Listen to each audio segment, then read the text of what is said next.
హైదరాబాద్లోని ఉప్పల్ స్టేడియంలో రాజీవ్ గాంధీ డిసబిలిటీ టీ20 ఛాంపియన్షిప్ 2025 గ్రాండ్గా ప్రారంభమైంది. ఈ కార్యక్రమాన్ని టీపీసీసీ అధ్యక్షులు మహేష్ కుమార్ గౌడ్ ముఖ్య అతిథిగా హాజరై ప్రారంభించారు. ఈ సందర్భంగా మహేష్ కుమార్ మాట్లాడుతూ మాజీ ప్రధాని రాజీవ్ గాంధీ క్రీడలపై ఎంతో ప్రేమ కలిగిన నాయకుడని గుర్తు చేశారు. ఫోర్త్ సిటీలో ఉప్పల్ తరహా అంతర్జాతీయ స్థాయి స్టేడియం ఏర్పాటుకు కృషి చేస్తామని చెప్పారు. సీఎం రేవంత్ రెడ్డి చొరవతో క్రీడల అభివృద్ధికి ప్రభుత్వం ప్రత్యేకమైన దృష్టి సారించింది అన్నారు. పిల్లలు క్రీడలపై దృష్టి సారించేలా తల్లిదండ్రులు ప్రోత్సహించాలి అంటూ పిలుపునిచ్చారు. వినూత్నమైనటువంటి ప్రోత్సాహ కార్యక్రమాన్ని నిర్వహిస్తా ఉన్నారు. ఫిజికల్ హ్యాండిక్యాప్డ్ వారికి క్రికెట్ టోర్నమెంట్ యావత్ భారతదేశం నుండి 3 ఇంపార్టెంట్ టీమ్స్ ఇక్కడ వచ్చి పార్టిసిపేట్ చేస్తూ ఉన్నారు.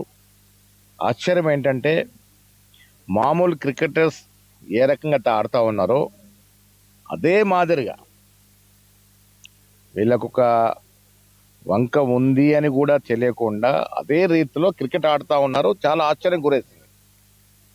ఇలాంటి వారిని ప్రోత్సహించాల్సిన అవసరం ఉన్నది. రాష్ట్ర ముఖ్యమంత్రి గవర్నర్ రేవంత్ రెడ్డి గారికి స్పోర్ట్స్ పైన మక్కువ ఎక్కువ. ఉప్పల్ స్టేడియం లాంటి మరొక పెద్ద స్టేడియము, గొప్ప స్టేడియము 4వ సిటీలో, 4th సిటీలో కట్టడానికి వారు ముందుకొచ్చినారు. దానికి సరిపడా స్థలం ఇవ్వడానికి కూడా వారు ముందుకొచ్చినారు. ఇంకొక పెద్ద స్టేడియం హైదరాబాద్లో క్రికెట్ కొరకు రావాల్సిన అవసరం ఉంది. వాటికి స్పోర్ట్స్ మీద ముఖ్యమంత్రి గారికి అభిరుచి ఉంది కాబట్టి భవిష్యత్తులో క్రికెటే కాకుండా ఇటీవల మేము నిర్వహించిన జాతీయ కరాటే ఛాంపియన్షిప్ కూడా వారు సహకారం చేస్తున్నారు.